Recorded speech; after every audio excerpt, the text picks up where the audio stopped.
Why is this rock so hard? The question has been haunting me every minute while working at the quarry. I thought I knew stone, having carved over 100 tons from under my house. But this stuff is different. It's chewing up all my hardened steel tools. What is this rock? I mean, I know it's diabase, but why is it so strong? I set out to find the answer and put my mind at ease. And what did I find? Oh, it is the strongest in the world. That makes sense. Whatever the case, I will learn the secrets of this rock. I will overcome it and control it. I will master it and build my castle.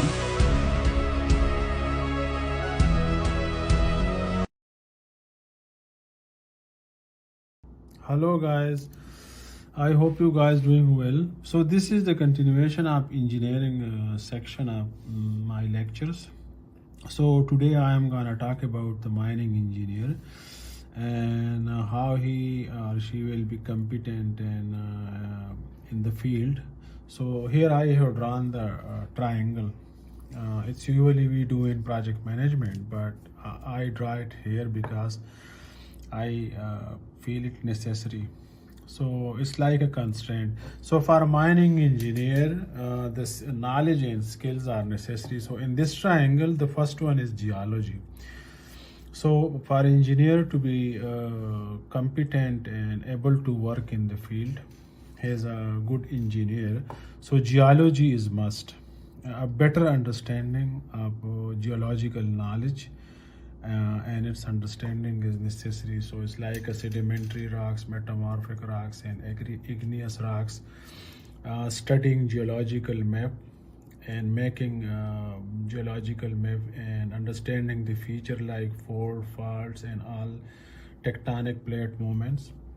So this I give is number one because mining engineer is usually related to the earth. So it's very necessary. Number first. Number second is the engineering methods to extract from the earth surface. So engineering method is usually it's include everything. I mean civil, electrical, everything. But mostly it's if we go to civil engineering methods, so we need the rock mechanics. Rock mechanics is very important for our open pit mine and underground mining. So the quality and quantity of rock types like strength and strength of material and the support we're using in the mines and software usually is engineering, surface mining software. Microsoft Office is a skill, Microsoft Project is a skill, and the chemical. So better understanding of engineering methods. And the most important section is number third, which is machinery. Without machinery, whatever it's surface mining, underground mining. So for engineer, a better understanding of the mechanical engineering. Usually it is they do in universities, but it's not like complete course. So usually the trucks, loaders, shovels, drill machines, steel roofs, haulage, rail trackways, and crusher grinders and mineral processing plants. So for mining engineer to be competent, so he need a better knowledge about of these machinery. So mechanical engineering section is very important. And of course the fourth one is the safety laws and the leasing and the contracts. So engineer, for mining engineer to work in the field, I have a better understanding of the safety laws and the leasing laws and the contracts where they are working. So this is like a triangle I draw. So it's all what I should say, it's a constraint. So a better balance of all these four section is necessary for the mining engineer to work better in the field. And it's also important for the investor if they are hiring engineers. And it's also important for the upper management if someone is a CEO or manager to know all these four constraints. So I hope you got a idea. Thank you. Bye. There is a terrifying phenomenon that occurs in the deepest and largest mines on Earth. And in 1958, this would occur in the deepest mine in North America, and the results would be catastrophic for the miners over 10,000 feet underground. This is that horrifying story, and as always, viewer discretion is advised.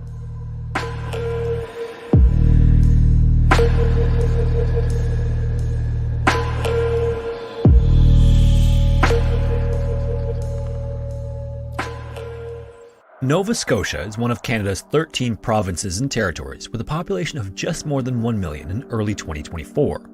Incredibly, among the country's provinces and territories, it's the second most densely populated as well as the second smallest by area. It's also home to a variety of natural resources, and so mining has been a central part of its economy for more than 300 years.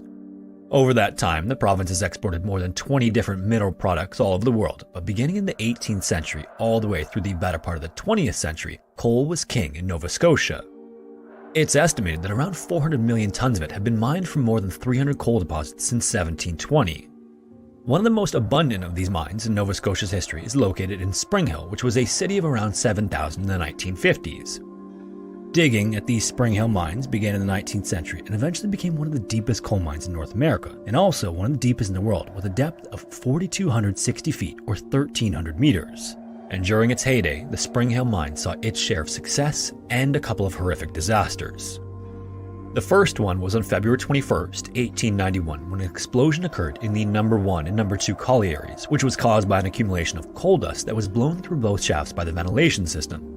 The dust then ignited and caused one of the worst disasters in Nova Scotia's history, with 125 miners losing their lives.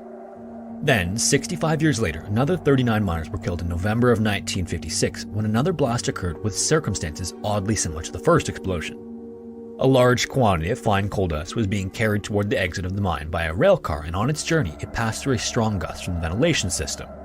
This highly flammable dust then spread, which was then compounded when the train derailed and collided with a power line. And when it did, the electricity arced and lit the coal dust. Much like the first, this explosion and derailment was catastrophic for the community and the mine. Most of the number 4 shaft was destroyed, which trapped a handful of miners underground for some time until they were rescued. Then, once the survivors were out, the tunnels to the still raging fire were closed off with bricks to choke off its oxygen supply so it would burn itself out. By January of the following year, the bricks could finally be removed and the rest of the bodies recovered. However, the number 4 shaft would be closed permanently as a result. Incredibly, this could have been much worse if not for changes that had been implemented after the 1891 disaster, and new mining technology was credited with allowing 88 miners to escape with their lives. Part of the credit for that goes to a mining technique change that occurred about 20 years earlier. Mining coal can be done in a number of ways using a variety of processes, and from when the Spring Hill mine opened in the 1930s, the coal deposit there was mined using something known as the room and pillar technique. This is when long horizontal corridors are lined with timber supports that lead to different rooms where mining occurs. This is also done in a sort of grid pattern to help maintain the structural integrity of the mine. One of the disadvantages of this method, though, is that by leaving natural rock pillars to support the weight of the layer above, overall coal production couldn't reach its full potential because parts of the deposit quite literally supported the mine.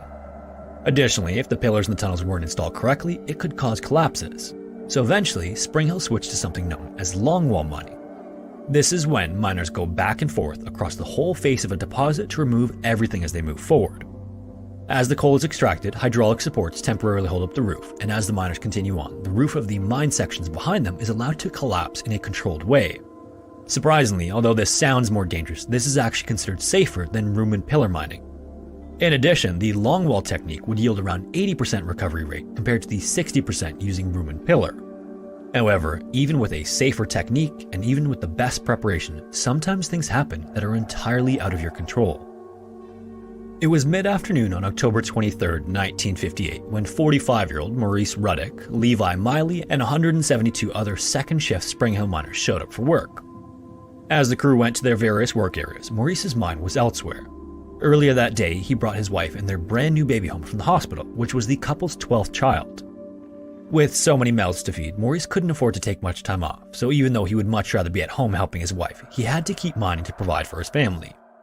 While he daydreamed, the men stepped onto trolleys that took them to some of the deepest, darkest reaches of the mine. As was commonly the case on the long trip inside, the crew talked, joked, and even sang. Maurice was once in a quartet and loved the opportunity to sing with the other men he shared the mine with. Now, just as an aside, although the depth of the mine was 4,200 feet, the shafts were dug diagonally, and so many of the levels were assigned names based on their length instead of their depth. That's why the levels will have names that seem far longer than the total depth of the mine. Anyway, around the 13,000 foot level, or nearly 4,000 meters into the mine, Maurice and Levi hopped off the trolley and began making their way to the gigantic wall they'd be chipping away at. When they reached their work site, Maurice found himself starving, so he opened his lunchbox, grabbed a sandwich, and scarfed it down while preparing to move some coal with Levi. For the next 6 hours, the pair worked tirelessly, blasting coal off the wall using compressed air chipper picks and loading it onto the conveyor, which took it all the way to the mine carts that would carry it to the surface. They would do this all the way until their shift ended at 11 o'clock when the night crew would come to relieve them. As they worked, Maurice's thoughts returned to his family.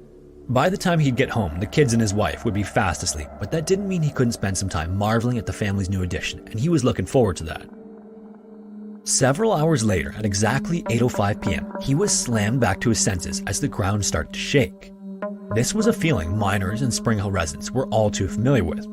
The mines were so massive and so deep that the rock inside was constantly under more and more pressure. As coal was removed, so was the natural support the rock provided, which is why hydraulic supports and pillars were necessary to make up for that difference. Still, the amount of weight on the layer above was constantly growing, and even in the days leading up to that moment, the men noticed that the normally soft coal was hardening, making it much more difficult to remove. They knew that this meant something known as a bump was coming. This is a phenomenon that's generally only a problem for the largest of mines. A bump is literal seismic activity that's caused by the mine itself. Since weight is constantly shifting with the removal of rock and ore, stress starts to build and eventually the mine starts to shift. This can eventually cause a sudden, violent failure of the supports and earthquakes of varying strength. In fact, between March and September of that year, 6 large bumps had been recorded, and even earlier that same day, a smaller bump was felt but mostly ignored. In that instant though, Maurice and Levi knew that this wasn't just an average bump when the walls, floor, and ceilings started to collapse, shooting massive rocks in every direction.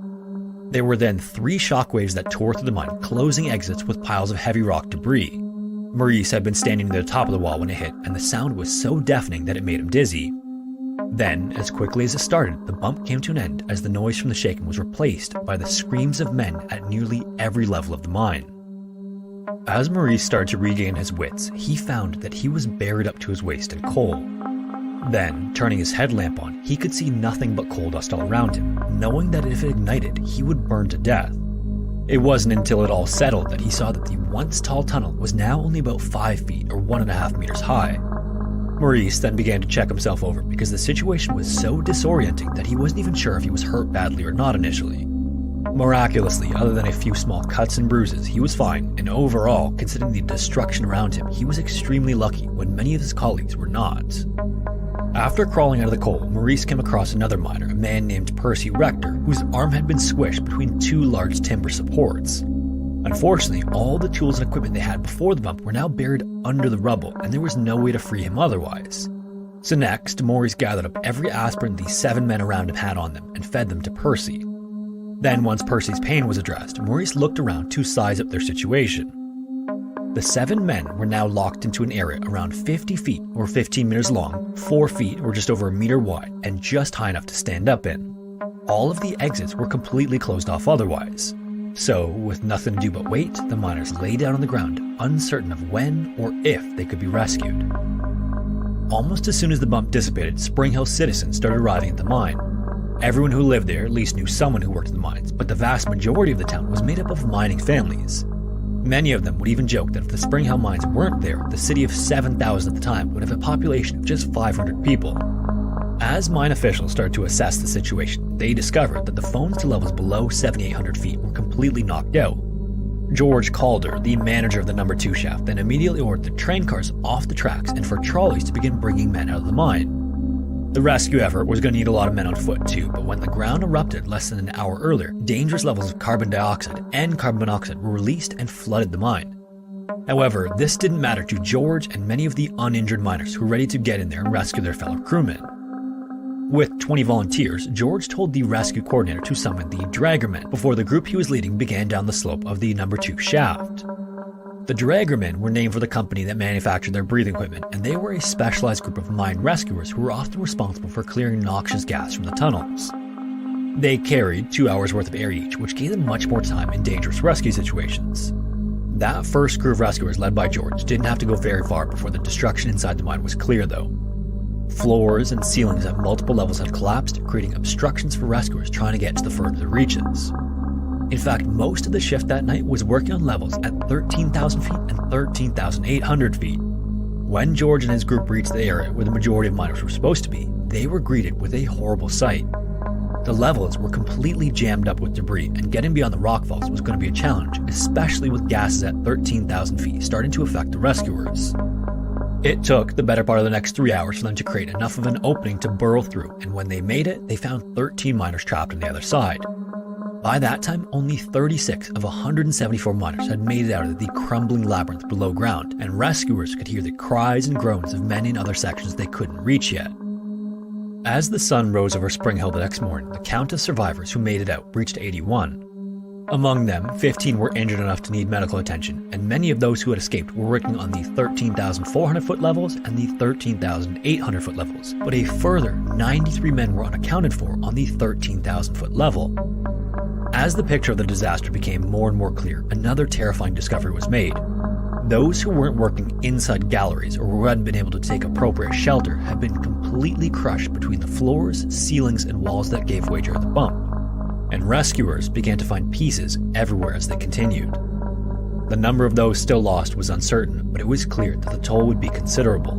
And at around 5:45 on the morning of October 24th, the body of the first dead miner was removed from the mine and taken to the morgue.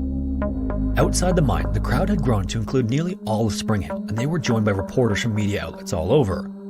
Also arriving at Spring Hill that morning was Harold Gordon, the coal chief of Dosco, which owned the company that ran the mine. In the 1956 disaster 2 years earlier, it was actually Harold who led the rescue effort. As soon as he learned of this new incident, he jumped into his car and drove 300 miles to the scene and arrived in the early hours of October 24th. Then, once he was there, he wasted very little time and entered the mine with another group of rescuers to assess the situation. 9 hours later, he returned with grim news. He believed all 93 of the remaining missing men were dead, and he told reporters as much through a cracking voice. Harold was wrong though. The 7 men that included Maurice were still alive and waiting for rescue. They could hear what was going on around them, but it seemed like the noise never got much closer. Then, in another area where Levi was working when the bump hit, he was putting wooden supports into the roof near the top of the 13,000-foot level. The force of the jolts threw him off his scaffold and onto the rock floor below, but somehow he scrambled into a small rock cove not much bigger than the one Maurice was trapped in. And just like Maurice, Levi wasn't alone. With him were 11 more miners, but one of which was badly hurt. The man's leg was trapped under debris, almost certainly broken, and any movement of the rocks around him caused him agonizing pain. There was unfortunately nothing anyone could do for him though. He'd have to remain there until rescue arrived, whenever that would occur. For days afterward, only bodies were recovered by the dejected rescuers coming out of the mine.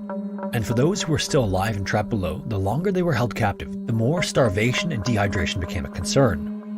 Both Maurice and Levi's respective groups pooled all their food and water together and rationed them out. The supplies wouldn't last forever, but at least what they had would buy the rescuers more time to reach them. Maurice's group even divvied up some chewing tobacco one of the men had.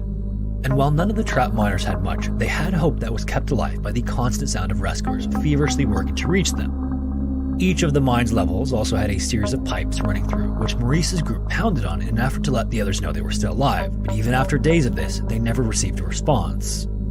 A few of the survivors even tried to burrow out, but only made it about 60 feet or 18 meters before they could go no further. Throughout it all, Maurice and his fellow survivors did what they could to keep spirits high.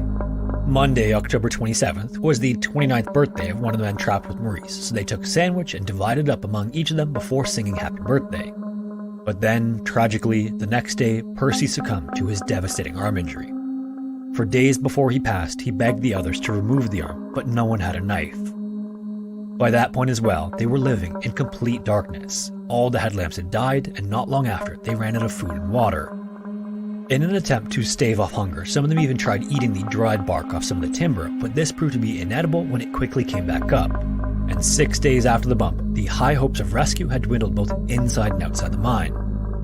That was until it came rushing back on October 29th. That day, a mining engineer was at the 13,000-foot level, testing the levels of harmful gases when he thought he heard the faint sound of talking. There seemed to be no way that anyone could still be alive after all that time, but he stopped to listen anyway. Then, holding his breath, he didn't move a muscle to see if he could hear it again. As the engineer put his ear to the pipe, he could hear someone say they were alive and that water was desperately needed. On the other end, as Levi and the others remained quiet, the response they were waiting for finally came.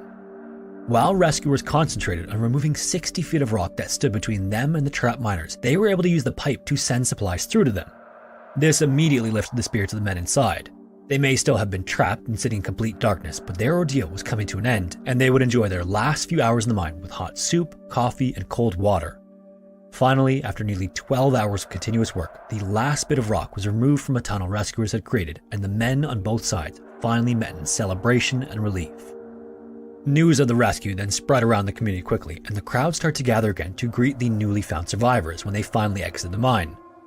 The discovery and rescue was bittersweet though. There were still 49 men unaccounted for, and the digging continued. In the early morning hours of November 1st, so 9 days after the bump all but destroyed the mine, one of the rescuers heard rhythmic tapping coming from somewhere. He then hushed the other men so he could listen to where it was coming from, and once again it was through a pipe that communication between the two sides was established. Every day of the ordeal, the men in Maurice's group hammered on the pipe, hoping that someone would hear them, but receiving no response, just like Levi's group experienced. But then suddenly, the men inside heard a voice through the pipe asking how many were still alive. The response from the trapped men was a mixture of tears and celebration, and hours later, they were finally free. On their journey back to the surface, most of these 7 rescue men were able to walk at least part of the way under their own power, but all of them were still weak and severely dehydrated despite the water sent through to them through the pipe.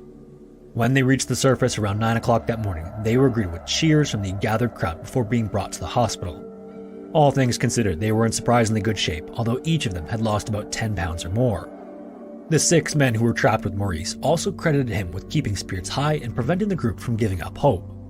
When things looked bleak, Maurice would lead the men in prayer or sing a hymn to take their minds off their predicament, even for a moment. And they didn't know it at the time, but they were the last men to walk out of the mine alive. When that was confirmed, it was learned that 75 men lost their lives either during the bump or in the days afterward, and the process of getting the bodies out was painstaking and long. Due to the advanced state of decomposition from heat that far underground, each of the bodies was brought back to the surface inside airtight aluminum coffins. During the ordeal as well, reporters spoke with a handful of miners, many of whom had been stuck inside for at least several days, and their responses to questions about their experiences were vastly different. Levi's first words after 6 days inside the mine was that he needs to get home to tend to his chickens. Another survivor was asked what he wanted most now that he was out of the mine, and he replied that he wanted a 7-Up soda. Upon hearing this interview, the Pepsi-Cola company hired him as a spokesman. Another miner who spoke to the media, however, said that this was his last shift he was ever going to work in a mine, adding that being trapped was the worst experience of his life. Maurice, on the other hand, was unassuming about it all and tried his best to return to life as usual with his 12 children, but the story of his courage throughout the ordeal didn't remain secret for long, and he was eventually recognized as Canada's Citizen of the Year. The Spring Hill mines would continue to operate for another 13 years before closing for good, and an inquiry following the 1958 disaster cleared the parent company of the mine of any wrongdoing. If you made it this far, thanks for tuning in. If you have a story suggestion, feel free to submit it to the form found in the description, and hopefully I will see you in the next one. My age, and you'll need glasses, okay? Jason has honored us with a few visits. What I like when a company comes back is we get a progress report. He's difficult to pin down. He's a bit of a kangaroo. Then isn't whatever, then isn't whatever, now isn't whatever. So, Jason, over to you. Tell us, what are you up to in Marula Mining? Thank you very much. Glad to. Thank you. Thank you, Bernard. And thank you, everybody. We're here to talk about Marula Mining today, where, like Bernard said, I was here a year ago talking about our plans and ambitions, not just here in South Africa, but elsewhere in East Africa. So let me just quickly give you an update. Unlike many mining companies that are listed on London, our headquarters is in Nairobi. And out of Nairobi, we've built quite the business, both there in East Africa, Kenya, Tanzania, but also down here in South Africa and particularly in the Northern Cape region. So we've listed as Marula Mining 2 years ago.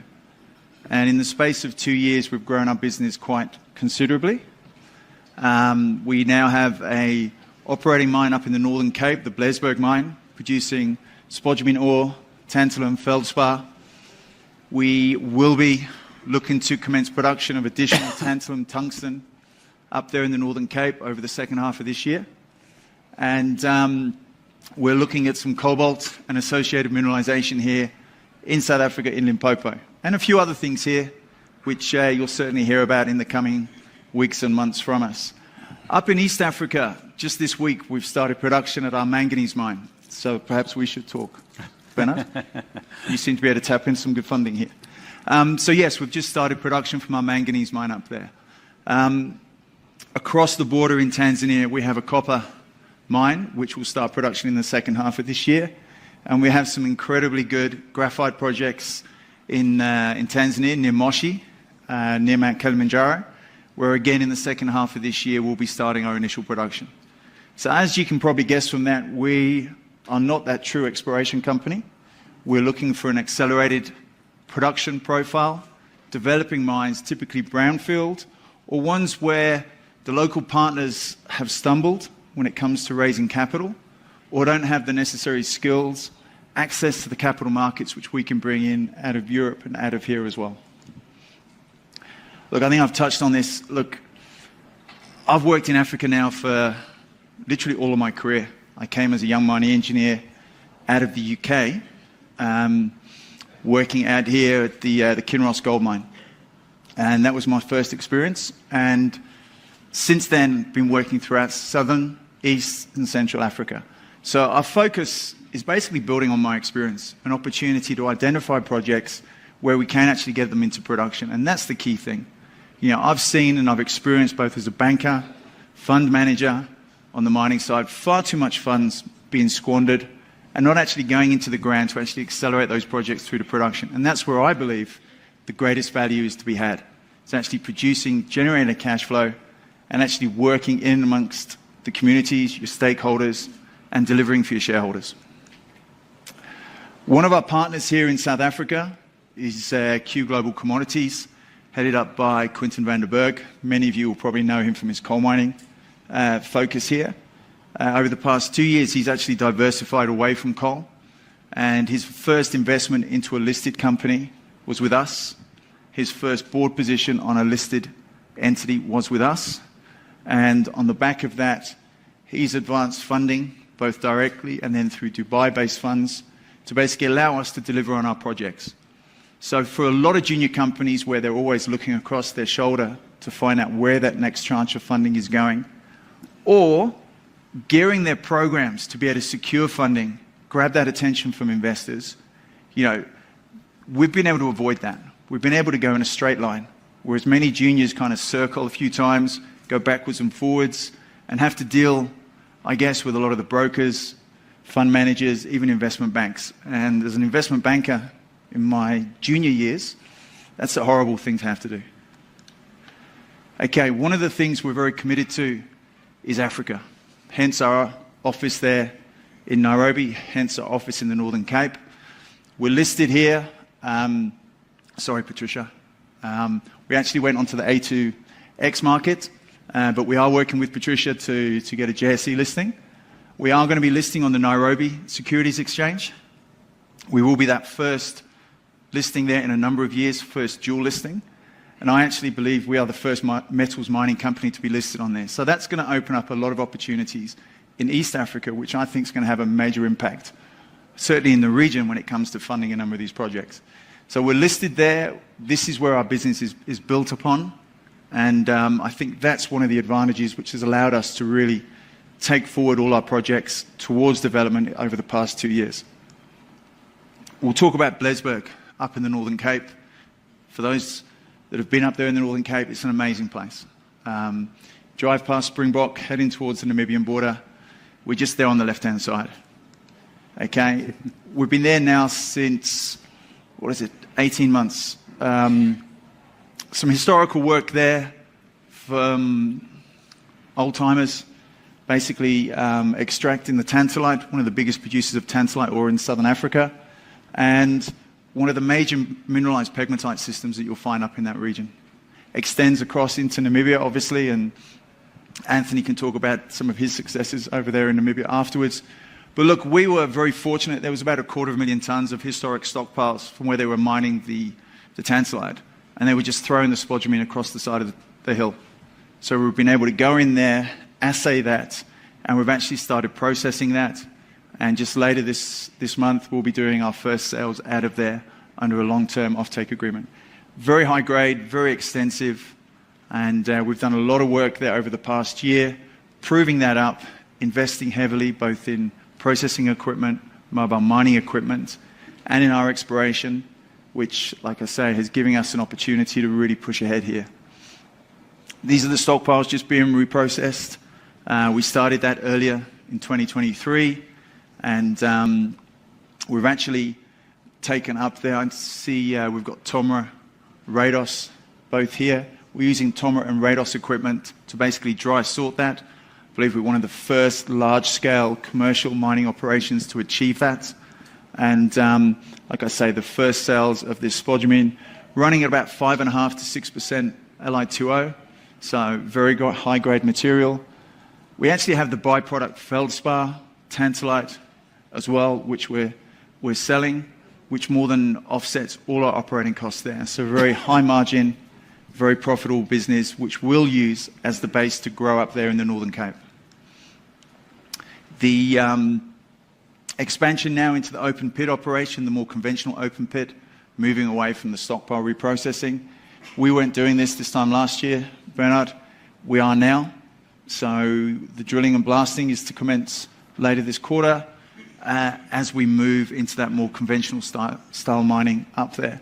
It's been a fantastic experience to date. Just doing 5,000 tonne per month of sales, but you know, with lithium prices, even at the current low prices of $1,000 a tonne, you know, we're quite comfortable with the sort of margins that we're going to be getting out of there. Okay, going forward, up at Blesberg, major expansion, growing our footprint. There's some adjoining licenses which we will be incorporating into our bigger plans with a view there of basically growing, using a central processing facility there at Blesberg. We've got the license adjoining to the north. We're in discussions to one to the south. So we've got a real opportunity with the infrastructure we've sunk over the course of 2023, 2024, to kind of grow that business and create quite a significant battery metals hub up there in the Northern Cape. Again, on this critical metals focus, our manganese operation, where we've started production this week, and where our first sales will be completed by the end of this week. We actually only got involved in this on the 1st of March of this year. So within 3 months, we have got in here. It's an old manganese operation, operated intermittently for the past 10 years. Again, conventional, shallow, open pit. We saw an opportunity to come in here, invest both in exploration, invest in new equipment, and basically grow that business from a very small scale up to one where we're looking at producing 250,000 to 500,000 tonnes per annum of a very good, high-quality manganese ore going into the export markets through Kenya. We can do that because, again, the environment up there allows us to move very quickly, work with our local partners, and look to expand quite a significant operation. It's open pit. Literally, we've gone in there this past week. We've upgraded existing processing equipment, very conventional, crushed screen, transporting down to Nairobi, then on the trains through the port at Mombasa. Very efficient, can I say very efficient infrastructure in this country? Yeah. I can? Okay. The roads work, the rail works, the port works. So 3 strikes there. So no, this has gone very well. And we are finalising an offtake arrangement with a UK, European-based trading group where we're getting paid 80% of the product value as we deliver that into Nairobi. So very attractive for us there. Some of the high-grade material up over 55%, the sort of stuff you typically would find in Zambia. Average run of mine here, 33%. So in a very simple way, we can upgrade that to plus 37%. For those that have focused on the manganese market over the past few months, major disruptions in the supply chain there out of the mines in Australia.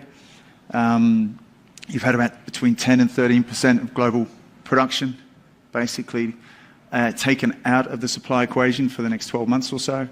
So you've seen benchmark prices rise 60, 70% over the past 6 weeks. So, you know, very good time to be producing and selling manganese into the market here. At the moment, there's 3 small open pits. We're going to develop that into a single large open pit. Strike length over 9 kilometers, very significant. Outcropping and outcropping in a number of places, and 1.5 to 12 meters deep. So very little overburden to be removed.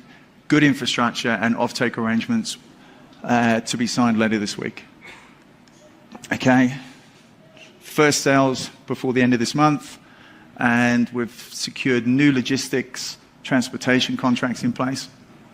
One of the great things when you're dealing with commodities such as manganese, very simple processing, very simple operation. It becomes more of a logistics exercise. So it's been very fortunate for the environment we find ourselves in Kenya that we can actually do this. We've had a double win, not just with the manganese prices increasing significantly. Sea freight out of Mombasa has come down very considerably over the past month. So our margins are looking very attractive. And basically on the back of this is going to be funding a lot of our regional activity up there in East Africa. So Bernard, this wasn't even on our list last year when I was here. This is now going to be operating effectively within 3 months of us securing it. So quite a significant impact on our business. Kanusi Copper, again, I'm just going to touch on 2 of the projects we've got in Tanzania. The copper mine up there, very high grade. We've got small scale mining taking place there. Very high grade material, as you can see here. Mining licenses already in place. So across everything we do, there's mining licenses in place. So it gives us that ability to move forward. Okay, we haven't got a 1-2 year delay while we go through the regulatory environment. We're really very targeting in our activities. Okay, you've got over 1K strike length here, 300 meters wide. You've got a very significant ore body here. We've just reviewed our strategy to develop this at our Blesberg operations in the Northern Cape.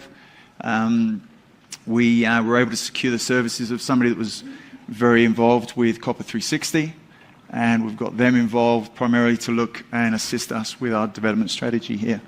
It's very good copper, as you can see. Grades there, assays coming in 15%, 11%. The locals are effectively selling a 25 to 40% product. Grades of 6% and below, they're just stockpiling as waste. It's incredible. Everybody knows Tanzania for its gold. Copper is something I think over the course of this decade, people will see there are some great projects up there. Copper's not just about the copper belt. Copper's not just about the DRC. There's some incredible resources and projects here. And the only way you're going to find them is by getting out.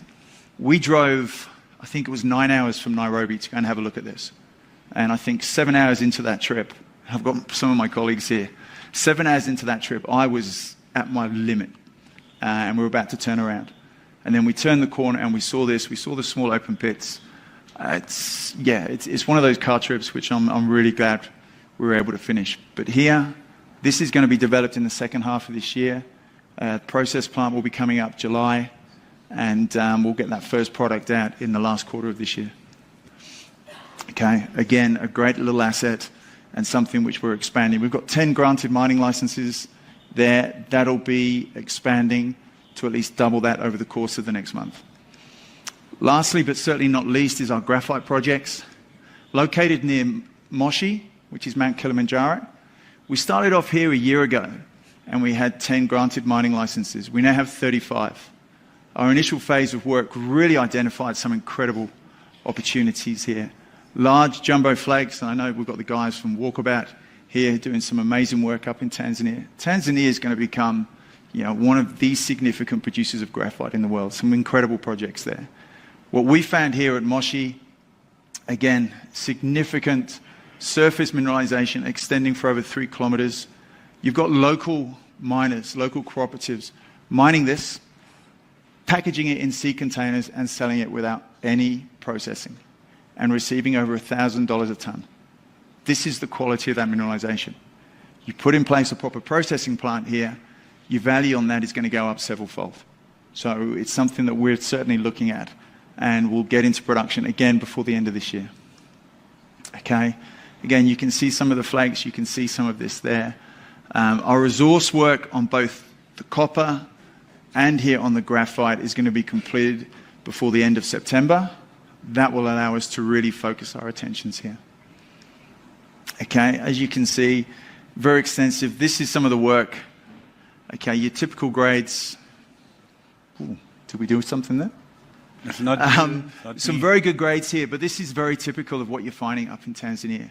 Truly a world-class graphite region, and one, like I say, I think will have a major impact in its global positioning over the course of this year as you get a couple of new projects coming on, but certainly as you go through the rest of this decade. Like I say, second half of this year, we're looking forward to a medium-sized, shallow open pit operation scheduled to commence. And like I say, I've got our head of Tanzania here, and he's pushing me, wondering how come the Kenyan manganese got in there first. But we'll be clearly pushing ahead on here. Like I say, graphite is very exciting. It was something I never thought I'd get involved with. But when you get out there and you see it, and you see the opportunities and you see what's there, you know, and the simplicity, that's the key thing, the simplicity of these commodities, which are now critical to our world, to the very many industries and vehicles that we're driving around in. Something like this up there, and in a jurisdiction which is so supportive of mineral development, I think you've got a number of things which are coming together very well, certainly for Marula in East Africa. But again, I'm not going to knock what we're doing here. I think we're on to a great opportunity here. Okay, I'm going to finish early here for you, Bernard. So cheers. Get the questions ready. So look, what's Marula about? We do the exploration, we do the development, but the key thing for us is bringing mines into production. Medium-scale mines which have the potential to grow quite significantly. We want to get it into production in a low-risk environment. So we are looking at brownfields projects. We are looking at projects which are supportive in terms of, like I say, the regulatory environment, the government, the host government, providing the opportunity to actually take something through to production relatively quickly.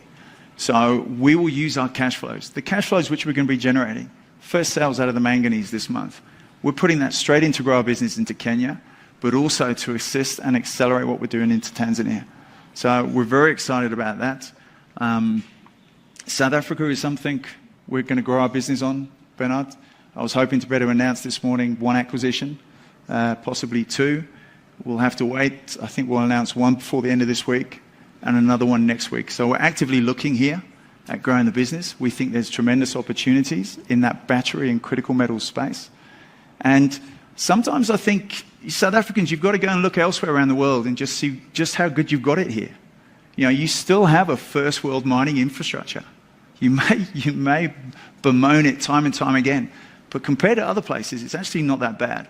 And the rule of law actually allows us, we wouldn't have been able to do that Blesberg mine as fast as we could in many other countries. We've been able to do it here, and we want to do it again in some of those other projects. So thank you very much. Open for questions. Oh. Can I sit down? They did, Okay. Okay. And you're talking about share price, not market cap. Market cap has gone from less than £1 million to now about, with the shares we're issuing to our major shareholder, 33. So share price has gone up. Share price has gone up. We've obviously issued shares to grow our business as well. You're influencing the people. Wait, I want to vote no. How do I do this? Okay. Okay, whilst you vote. So I never knew you worked at Kinross. When was that? That was 1990.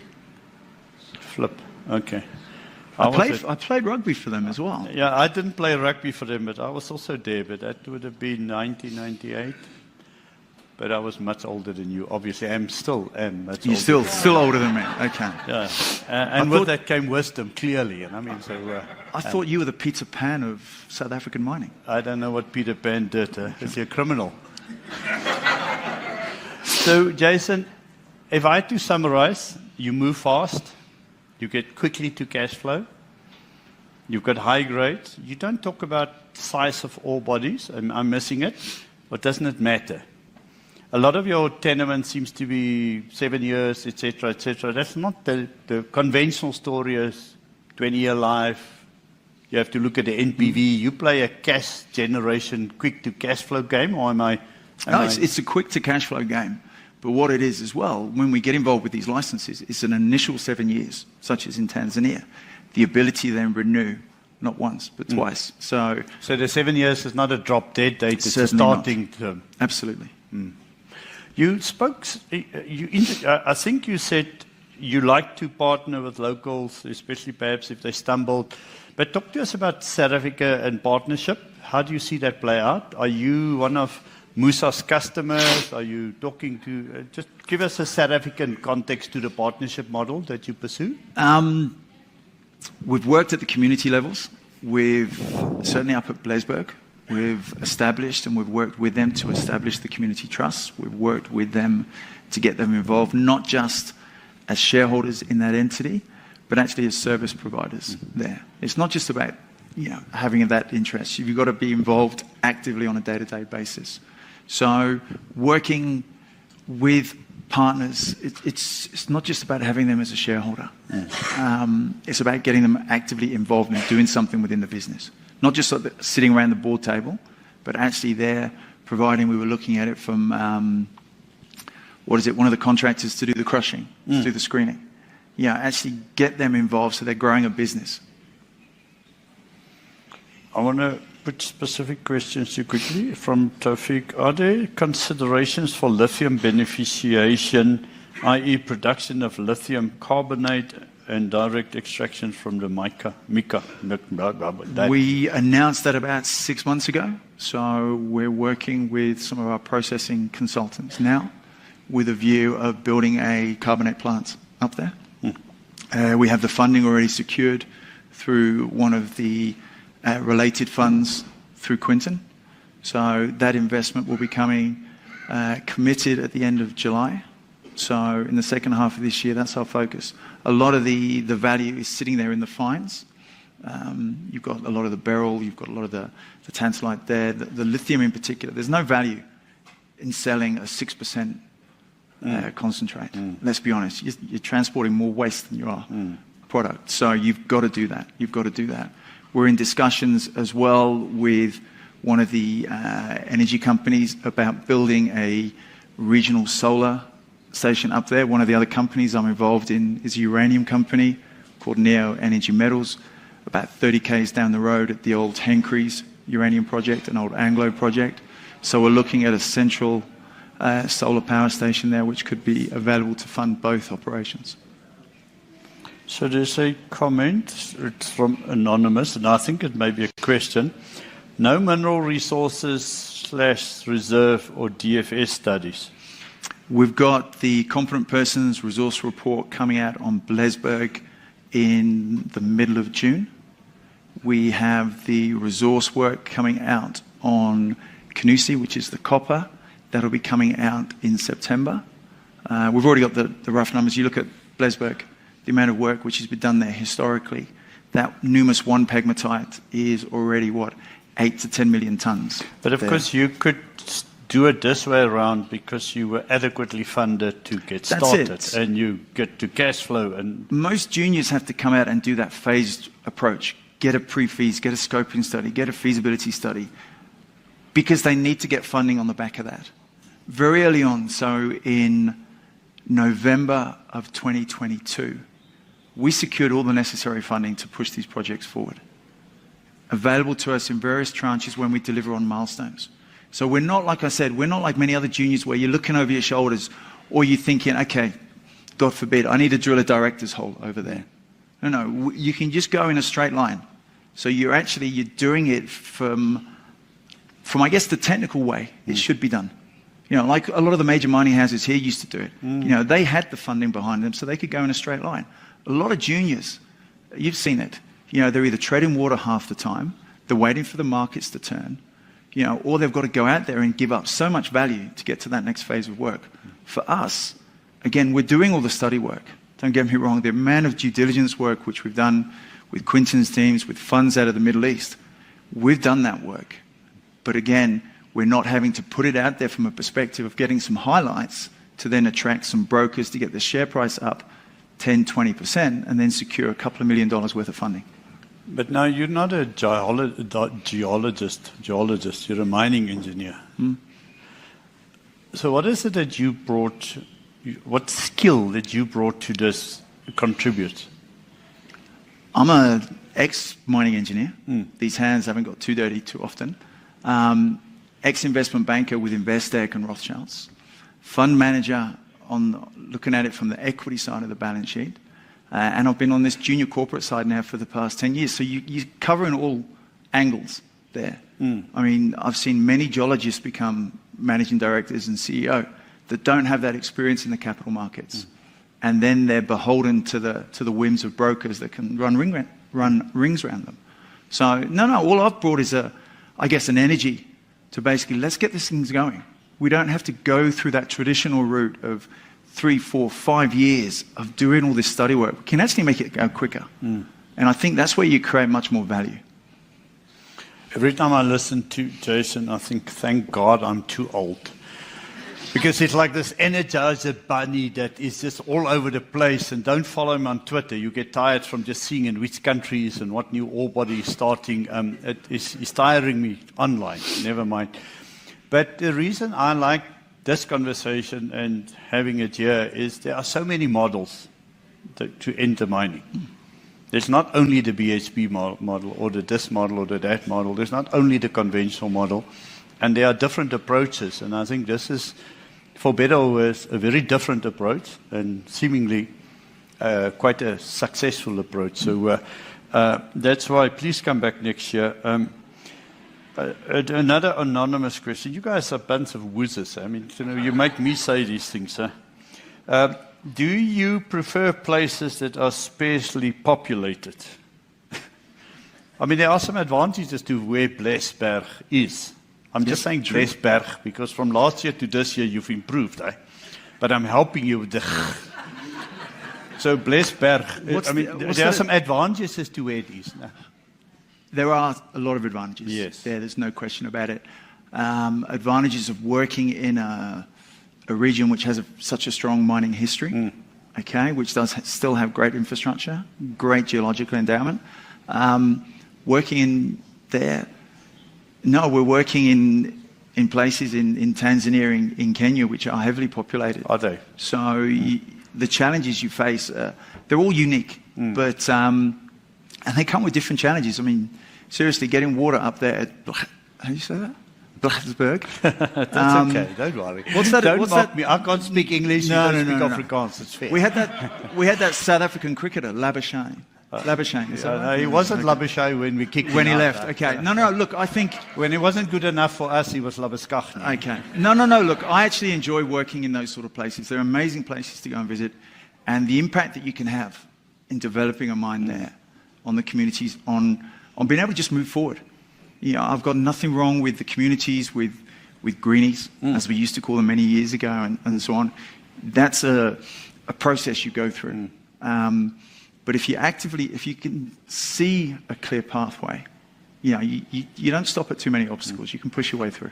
So, I mean, you knew about this conference for weeks and you missed your announcement. So that's the first failure I chalk up against. Don't blame me. It's the other counterparty. Dude. You had the whole bloody year to get your announcement. We met on Sunday morning for breakfast to try and finalise.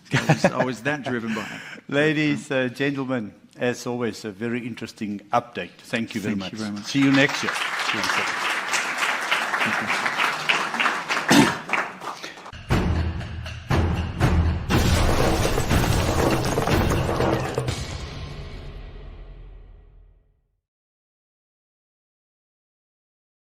Welcome to the second installment of Decarbonize Talks to People Who Know More Than He Does. Today's chat will be with a Canadian mining engineer who shares his thought on his channel, Dungeons, Deadlifts, and Decarbonization. We'll be focusing on decarbonization. Specifically, can we mine the materials needed to support the green transition? Triple D, welcome to Decarbonize. Why don't you start with introducing yourself and what brought you to launch your channel? Yeah, thanks a lot. Like you said, my name's Dungeons, Deadlifts, and Decarbonization. It's a bit of a weird name. I realized the plan for the channel originally was to kind of cover Dungeons and Dragons or Pathfinder, the game that I play. I'm big into bodybuilding and powerlifting and things like that. And then decarbonization was kind of just the idea of like, these are the big things in my life and I want to talk about them. But I started my channel doing the decarbonization piece and talking about carbon taxes here in Canada and just seeing how kind of bad the discourse was on that topic. So I wanted to make a video kind of talking about that. And then I kind of fell in love with making the videos and doing all that. And I've kind of stayed the course with the decarbonization piece, but I'm going to move into probably weekly streaming where I can kind of chat with viewers and do those things. And I'll play video games and talk about lifting weights and the programs that I do and my Pathfinder games and things like that. So that's kind of where the name comes from. Well, I've really enjoyed your talks on what's going up north of the border for us Americans. My wife's Canadian, so all of the political names are ones I know, and how you're ahead of us in many ways, including carbon taxes. And I applaud what's going on, and I really like your point of view. And to my viewers, I recommend checking out his channel, and there'll be a link to that in the description. What I really wanted to focus on are the minerals and materials needed for the green transition.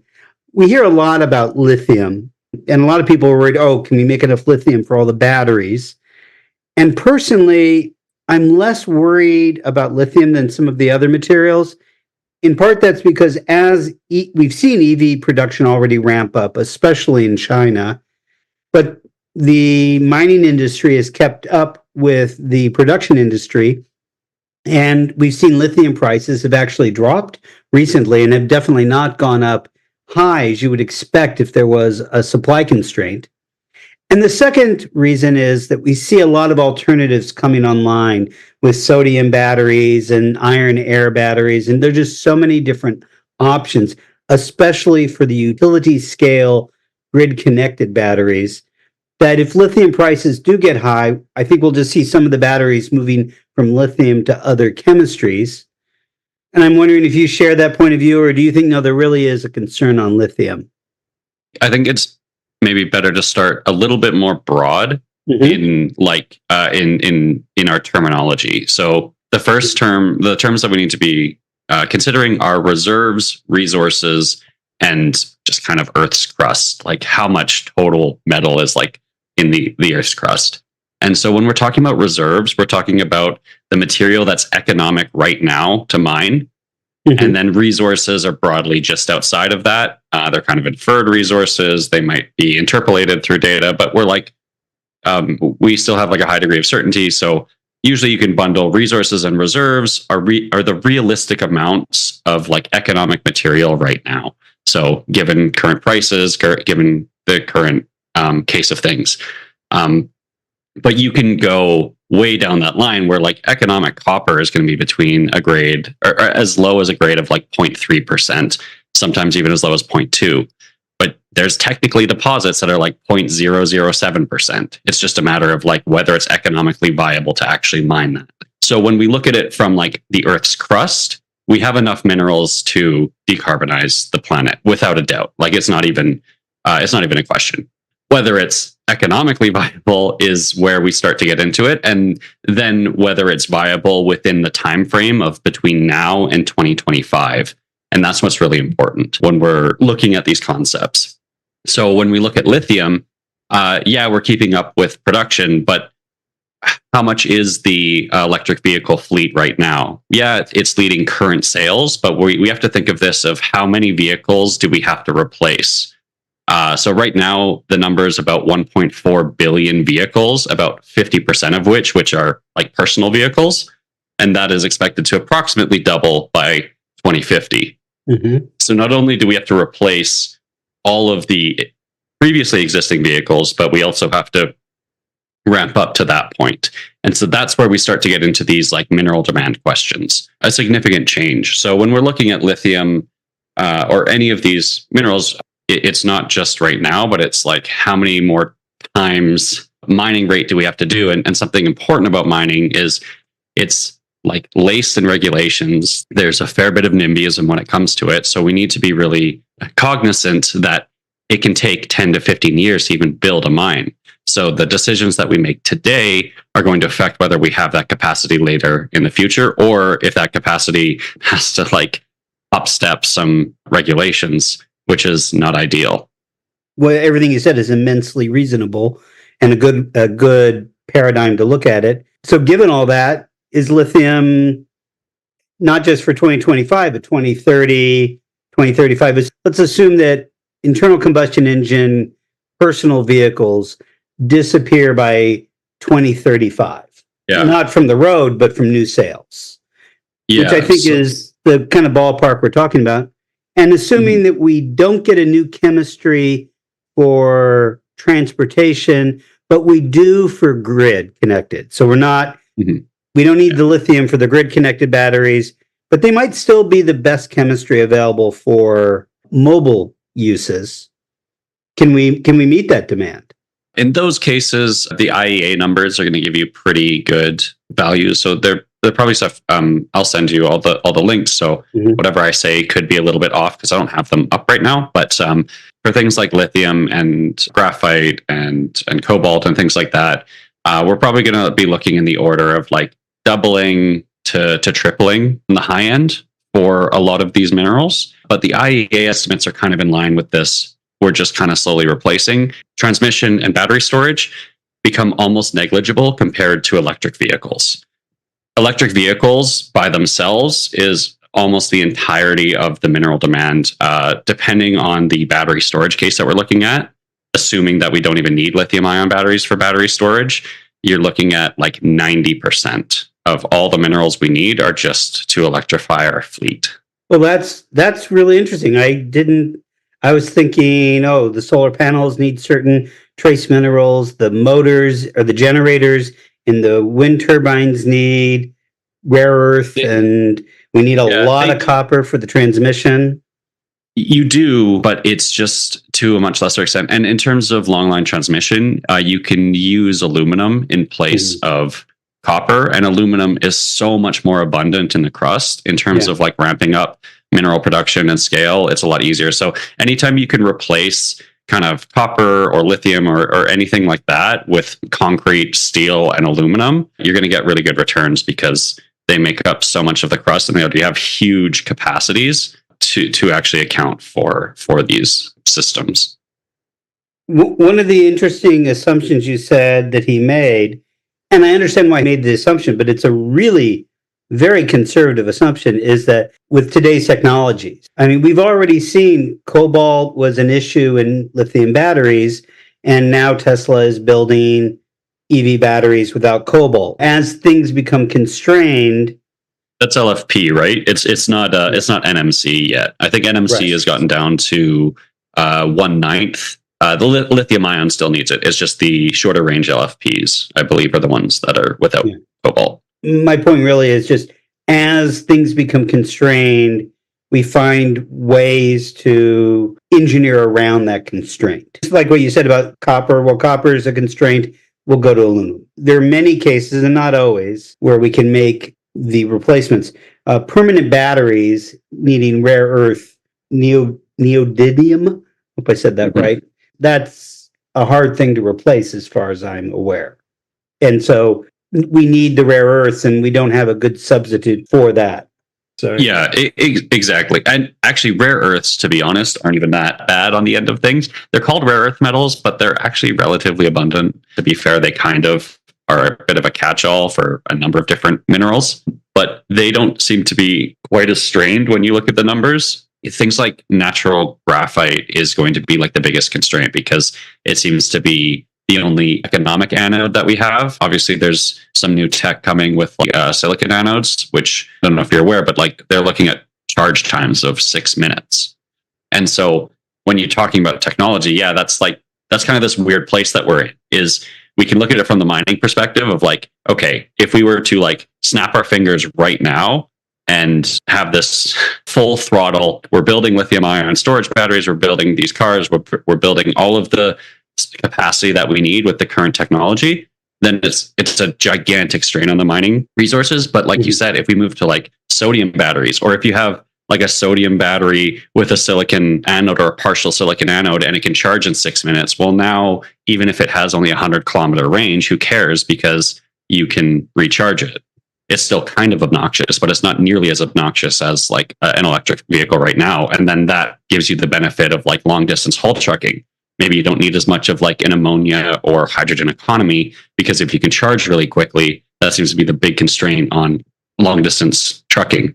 You'd still probably run into that issue with maritime shipping, just because you wouldn't have the charging points you need. So you still probably need the hydrogen economy over on that side. But probability of these technologies changing then changes the whole market dynamic around the mining side. And it makes it kind of difficult to estimate it, obviously. But I think what it does is help show like the change that needs to happen. Regardless, we need these technologies. Like how much or how conservative are these places being? I guess conservative might not be the right word, but like how able are they to switch to a different battery chemistry and start producing different battery types? Do we have some level of sunk cost fallacy with lithium ion? These are kind of the points of entry that I care a lot about. And then the other one being, you still have to build a shit ton of cars, basically building the existing fleet that we have and then doubling it.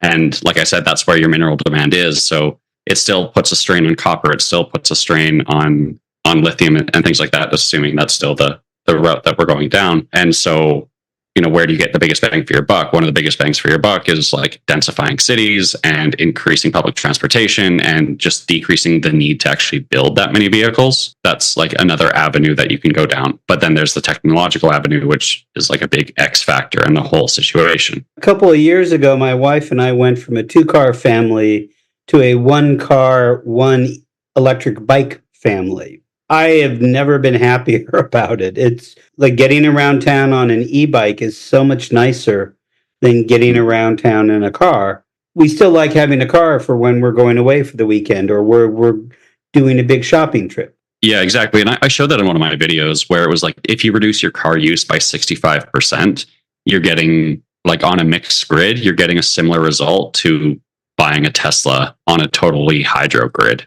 Mm-hmm. With the current entrained carbon within building a Tesla right now. Obviously, as we become more renewable, all those kinds of things, it changes the total entrained CO2. But I'm just talking about right now. If I was to offer a suggestion for people, it would be, you know, can you take transit? Can you get an e-bike? Can you do all these things? Like, obviously, living in big cities, that's going to be more practical. And that's why, like, for Canada's carbon tax, if you live in a rural area, you actually get a 20% boost in the carbon tax you see. So I get a little bit less because I live in a city, but people who have less opportunity to decarbonize their lifestyles get more back on the carbon rebates here, which I think is really good because I can cycle everywhere. I drive my car once a week at the absolute most. It's pretty much the same with me. I even go to Costco on my bike and people look at me funny. The take-home message seems to be, don't worry about solar panels. Don't worry about wind turbines. Don't worry about long-distance transmission. Don't worry about grid-connected batteries as long as we get one of the new chemistries like sodium or iron-based works out. Those are all going to be, in terms of getting the raw materials straightforward, EVs are the challenge. And the solution is we need to have fewer cars. That's not the way they're moving in China, where they're catching up to us in car ownership. The materials for EVs are going to be the challenge, but that it is a solvable problem, that the mining industry is ramping up for the materials needed for these EVs. That's where I would have pushback, because again, it depends on the final outcome of, if we assume all things being equal, then I'd say the mining industry is wildly unprepared for the amount of electric vehicles we would have to build. But that's assuming that we don't have these X factor changes. Because again, it's not just building the existing fleet, it's replacing the whole historical one. And that's where I was saying like 10 times the mining demand for a mine that could take 15 years to get through all the regulation processes to even put the first shovel in the ground. So going back to the assumption I made earlier that keep selling personal vehicles at the same rate we are, and in a fairly linear way, we transition from ICE to EVs between now and 2035. Or in 2035, there are no internal combustion engines sold.